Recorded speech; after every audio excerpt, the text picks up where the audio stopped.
Oxidative decarboxylation of pyruvic acid.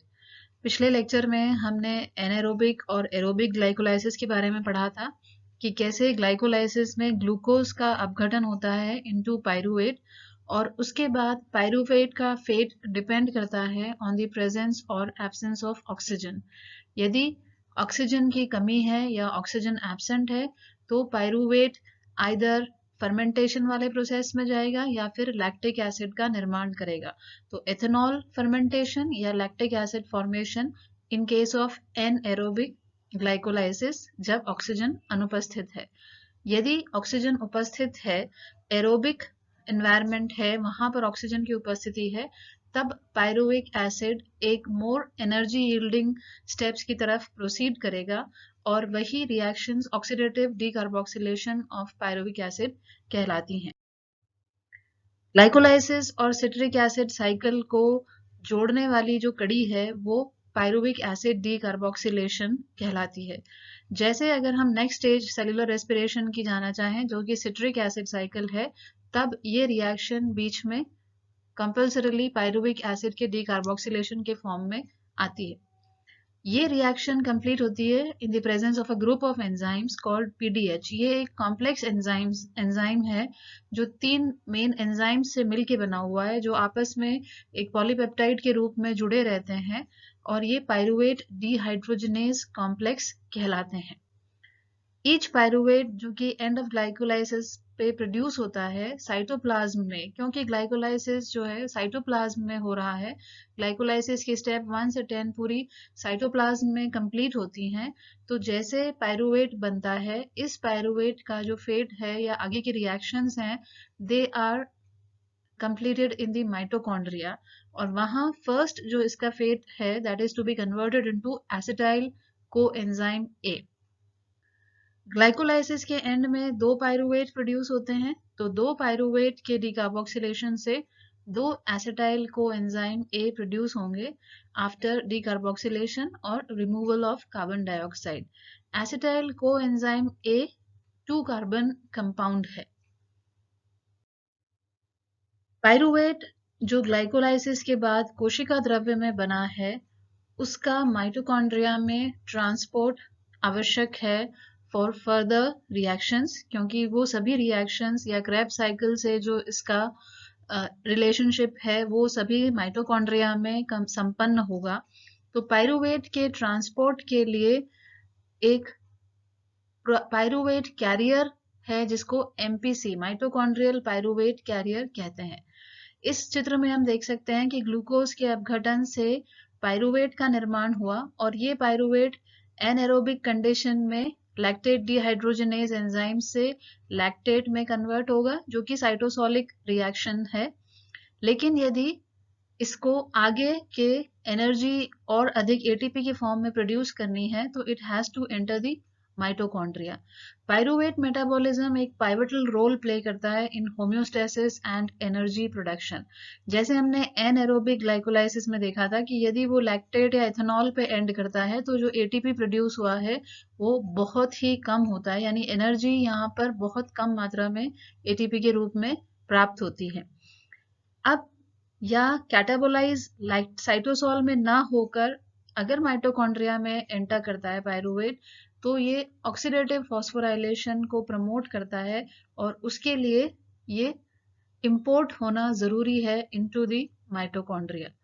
ये import जो mitochondria के अंदर है, इसके लिए स्पेसिफिक कैरियर की आवश्यकता होती है, तभी इस कैरियर के थ्रू ये पायरुवेट माइटोकॉन्ड्रिया की दोनों मेम्ब्रेन्स को क्रॉस करके और माइटोकॉन्ड्रियल मैट्रिक्स में जा सकता है। ये एमपीसी माइटोकॉन्ड्रियल पायरुवेट कैरियर है। पायरुवेट माइटोकॉन्ड्रियल पायरुवेट कैरियर के द्वारा माइटोकॉन्ड्रिया में प्रवेश करता है, और माइटोकॉन्ड्रिया में प्रवेश करने के बाद भी इसका जो फेट है वो एक तो एसिटाइल कोए में कन्वर्ट होना, जो कि पायरुवेट डिहाइड्रोजनेज कॉम्प्लेक्स के द्वारा एंजाइम्स के द्वारा होगा, जिसे हम पायरुविक एसिड डीकार्बोक्सिलेशन कहते हैं। ये एसिटाइल कोए फिर सिट्रेट के क्रेब्स साइकिल के रिएक्शन में यूज होगा। दूसरा फेट पायरुवेट का हो सकता है into conversion oxalo acetate. Pyruvate carboxylase enzyme pyruvate को ऑक्सैलो एसीटेट में कन्वर्ट कर सकता है, which is also involved in the Krebs cycle. तो ये फेट तो इसकी क्रेब्स साइकिल के लिए हुए, चाहे एसिटाइल कोए का निर्माण हो या ऑक्सैलो एसीटेट का हो। और दूसरा, ये ग्लूकोनियोजेनेसिस के लिए भी काम में आ सकता है, जो कि ग्लूकोज के या कार्बोहाइड्रेट के सिंथेसिस का स्टेप है। तो पायरुवेट आइदर डीकार्बोक्सिलेशन के द्वारा एसिटाइल कोए में कन्वर्ट होगा, जो कि सिट्रिक एसिड साइकिल या क्रेब्स साइकिल में यूज होगा, या फिर पायरुवेट कार्बोक्सिलेज एंजाइम के द्वारा ऑक्सैलो एसीटेट में कन्वर्ट होगा। ये ग्लूकोनियोजेनेसिस के लिए इसका स्टेप है। पायरुवेट ऑक्सीडेशन की एक समरी अगर हम देखें कि किस तरह से ये रिएक्शन कंप्लीट होती है, तो ग्लूकोज जो 6 कार्बन कंपाउंड है, it breaks into 2-3 carbon compounds, जिसको हम पायरुविक एसिड या पायरुवेट कहते हैं। ये पायरुवेट डिहाइड्रोजिनेज कॉम्प्लेक्स के द्वारा कन्वर्ट होता है into acetyl CoA, which is a 2 carbon compound. इस रिएक्शन में जहां पायरुवेट से एसिटाइल कोए बन रहा है, एक CO2 रिलीज हो रही है। एसिटाइल कोएंजाइम बनाने के लिए कोएंजाइम ऐड हो रहा है एंड NAD रिड्यूस हो रहा है into NADH। CO2 is released, acetyl CoA is produced and NADH is produced, which is also a ATP forming step in oxidative phosphorylation. ये जो NADH है, ये further oxidative phosphorylation में जाके और ATP produce करेगा। तो to sum up, pyruvate, in the presence of pyruvate dehydrogenase complex, coenzyme A, NAD produces acetyl CoA, releases CO2. PDH या पायरुवेट डिहाइड्रोजिनेज जो कॉम्प्लेक्स है, ये 3 मुख्य एंजाइम्स से मिलकर बना हुआ होता है। जैसे हमने शुरू में ही देखा कि ये एक मल्टीपल एंजाइम कॉम्प्लेक्स है, एक पॉलीपेप्टाइड है जो कैटालाइज करता है production of acetyl CoA from pyruvate, which is produced by glycolysis। एक सिंपल स्टेप है जिसमें 3 कार्बन कंपाउंड से एक CO2 रिलीज होती है और 2 कार्बन कंपाउंड का फॉर्मेशन हो रहा है, but it is catalyzed by a group of enzymes or a enzyme complex। 3 मुख्य जो एंजाइम्स हैं, उसमें सबसे पहला एंजाइम जो है enzyme first, that is pyruvate dehydrogenase या पायरुवेट डीकार्बोक्सिलेज, जो कि डीकार्बोक्सिलेशन की रिएक्शन कंप्लीट करता है। Second enzyme is dihydrolipoyl transacetylase and the third enzyme is dihydrolipoyl dehydrogenase. ये 3 मेन एंजाइम्स हैं जो इस कॉम्प्लेक्स का कोर बनाते हैं और 3 जो रिएक्शंस हैं उन रिएक्शंस को कंप्लीट करते हैं। 5 डिफरेंट कोएंजाइम्स भी इस रिएक्शन के लिए बहुत ही जरूरी हैं, जिसमें थायोमीन पायरोफॉस्फेट या TPP, lipoic acid, coenzyme A, FAD and NAD। तो ये 5 different coenzymes along with 3 principal enzymes are necessary for the decarboxylation of pyruvate into acetyl CoA। ये coenzymes विटामिन B से रिलेटेड हैं, तो विटामिन B की कोई भी डेफिशिएंसी इस रिएक्शन के लिए भी नुकसानदेह हो सकती है। इन एडिशन, इसके अलावा specific kinase for inactivation, kinase enzyme जो कि इस पायरुवेट डिहाइड्रोजिनेज को इनएक्टिव करते हैं, और एक्टिवेशन के लिए फॉस्फेटेज, ये दोनों एंजाइम भी आवश्यक हैं। काइनेज फॉर इनएक्टिवेशन यानी इनहिबिट करने के लिए, और phosphatase for activation of pyruvate dehydrogenase. Reactions अगर हम देखें तो सबसे पहला एंजाइम था पायरुवेट डिहाइड्रोजिनेज या डीकार्बोक्सिलेज, एंजाइम 1। फर्स्ट जो रिएक्शन है, फर्स्ट स्टेप में रिएक्शन के 1 carbon is removed from pyruvate. जो पायरुवेट का मॉलिक्यूल है विच इज 3 कार्बन कंपाउंड, तो फर्स्ट इनिशियल स्टेप में ही उससे CO2 निकाल दी जाती है, तो रिमूवल ऑफ कार्बन डाइऑक्साइड हुआ। और जो 2 कार्बन कंपाउंड बना after removal of carbon dioxide, वो hydroxy ethyl TPP thiamine pyrophosphate के साथ बाइंड कर लेता है। तो हाइड्रोक्सी एथिल टीपीपी, तो एंजाइम 1 के साथ में यहाँ पर जो पायरुवेट डिहाइड्रोजनेज है उसके साथ टीपीपी या थायामीन पायरोफॉस्फेट है, जो कि इस हाइड्रोक्सी एथिल ग्रुप जो कार्बन डाइऑक्साइड रिमूव होने के बाद बना है उसको बाइंड करता है।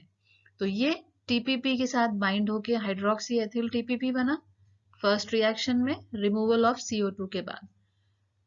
एक्टिविटी जो E1 की है, एंजाइम 1 की है, वो रेगुलेट होती है फॉस्फेटेजेस। जो फॉस्फेटेजेस हैं वो इस एंजाइम को एक्टिवेट करते हैं और काइनेजेस इनहिबिट करते हैं। यानी कि इन स्टेप्स में जो पहली स्टेप है वही रेट लिमिटिंग स्टेप है। एंजाइम 1 का जो स्टेप है that is the rate limiting step of PDH।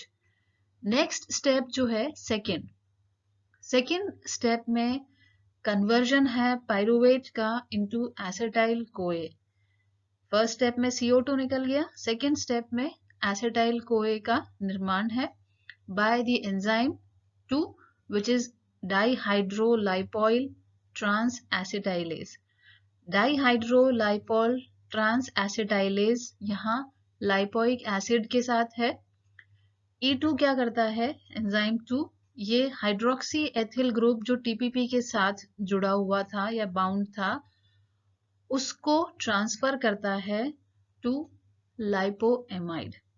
जो लाइपोएमाइड यहाँ इस एंजाइम 2 के साथ में उपस्थित है डाइहाइड्रोलाइपोइल ट्रांस एसिटाइलेज के साथ, ये हाइड्रोक्सी एथिल ग्रुप टीपीपी से रिलीज होके और इस लाइपोएमाइड के साथ में अटैच हो जाता है और जो रिजल्टिंग एसिटाइल ग्रुप है वो ट्रांसफर हो जाता है टू फ्री कोएंजाइम A। तो यहाँ से टीपीपी से हाइड्रोक्सी एथिल हटा, इस लाइपोएमाइड ने इसको एक्सेप्ट किया और एसिटाइल डाइहाइड्रोलाइपोएमाइड बनाया और एसिटाइल ग्रुप फिर कोएंजाइम A के साथ में जुड़ के और एसिटाइल कोए बना लेता है। एसिटाइल कोए बनने के साथ ही जो लाइपोएमाइड ऑक्सीडाइज था वो रिड्यूस्ड डाइहाइड्रोलाइपोएमाइड एंजाइम 2 के फॉर्म में हमें प्राप्त होता है। एसिटाइल कोए इधर कोएंजाइम A के साथ अटैच हो गया और ये डाइहाइड्रोलाइपोएमाइड रिड्यूस्ड फॉर्म में यहाँ इस रिएक्शन में इस एंजाइम डाइहाइड्रोलाइपोइल ट्रांस एसिटाइलेज के साथ में जुड़ता है। अब क्योंकि ये कोएंजाइम्स और enzymes after completion of a reaction फिर से हमें उसी फॉर्म में मिलने चाहिए फॉर द नेक्स्ट रिएक्शन, तो जो रिड्यूस्ड डाइहाइड्रोलाइपोएमाइड है इसे पुनः ऑक्सीडाइज करने की आवश्यकता है for the next reaction.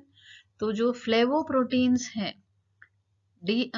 FAD डाइहाइड्रोलाइपोएमाइड dehydrogenase 3 के साथ में वो इस लाइपोइल ग्रुप को पुनः ऑक्सीडाइज करते हैं। तो FAD जो एंजाइम 3 के साथ में जुड़ा हुआ है, एंजाइम 3 इज डाइहाइड्रोलाइपोइल डिहाइड्रोजनेज। जो लाइपोएमाइड यहाँ रिड्यूस्ड फॉर्म में था उसको ऑक्सीडाइज करने के लिए ये dehydrogenase enzyme along with the coenzyme FAD इसको ऑक्सीडाइज करता है और लाइपोएमाइड एंजाइम 2 के साथ में पुनः इस रिएक्शन में प्राप्त होता है। इस प्रोसेस में जो FAD कोएंजाइम था वो FAD रिड्यूस हो जाता है इनटू FADH2, इलेक्ट्रॉन एक्सेप्ट करके FADH2 में ये रिड्यूस हो जाता है। Because FAD is also a part of the enzyme 3 dihydrolipoyl dehydrogenase का ये coenzyme है, so it also needs to be oxidized for further reactions। इसे ऑक्सीडाइज करने के लिए यहाँ FAD अपने इलेक्ट्रॉन्स डोनेट कर देता है to the other coenzyme which is NAD। NAD FAD से इलेक्ट्रॉन्स एक्सेप्ट करके और फाइनली फिफ्थ स्टेप में रिड्यूस हो जाता है इनटू NADH। एंजाइम थर्ड जो है, third enzyme that is dihydrolipoyl dehydrogenase. ये शेयर होता है बाय पीडीएच जो पायरुवेट डिहाइड्रोजिनेज कॉम्प्लेक्स है उसके साथ साथ में alpha ketoglutarate and branched chain 2 keto acid dehydrogenase complexes and glycine cleavage enzyme. तो थर्ड जो एंजाइम है ये इस कॉम्प्लेक्स का तो हिस्सा है ही, साथ ही में इन कीटोग्लूटारेट और branched chain 2 keto acid dehydrogenase complexes और ग्लाइसिन क्लीवेज एंजाइम का भी हिस्सा है। It is shared in those reactions also. इनके साथ साथ में E3 का जो बाइंडिंग प्रोटीन है वो स्पेसिफिक है टू पीडीएच। ये तीनों जो एंजाइम्स हैं ये आपस में जुड़े हुए रहते हैं ताकि जैसे ही एक रिएक्शन के बाद एंड प्रोडक्ट बने वो सीधा ट्रांसफर हो जाए to the next enzyme for reaction. तो उससे जो रिएक्शन है उसमें कंपाउंड का लॉस या एंड प्रोडक्ट का लॉस नहीं होता है और रिएक्शन प्रोसीड्स फर्दर। तो वो स्पेसिफिक है, वो बाइंड करता है E3 को E2 से in the core of PDH. 3 और 2 को बाइंड करने का काम E3 बाइंडिंग प्रोटीन करता है।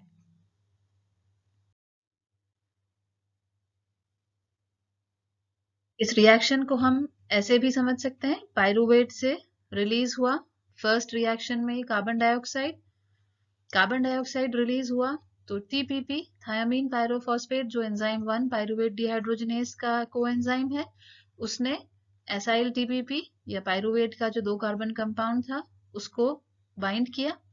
TPP needs to be free again. इस टीपीपी को फ्री किया लाइपोएमाइड ने। लाइपोएमाइड एसाइल लाइपोएट में कन्वर्ट हुआ in the presence of enzyme dihydrolipoyl transacetylase. साथ ही में यहाँ कोएंजाइम ए ने इस एसिटाइल ग्रुप को लेके एसिटाइल कोए का निर्माण किया और रिड्यूस्ड लाइपोएमाइड को यहाँ रिलीज किया।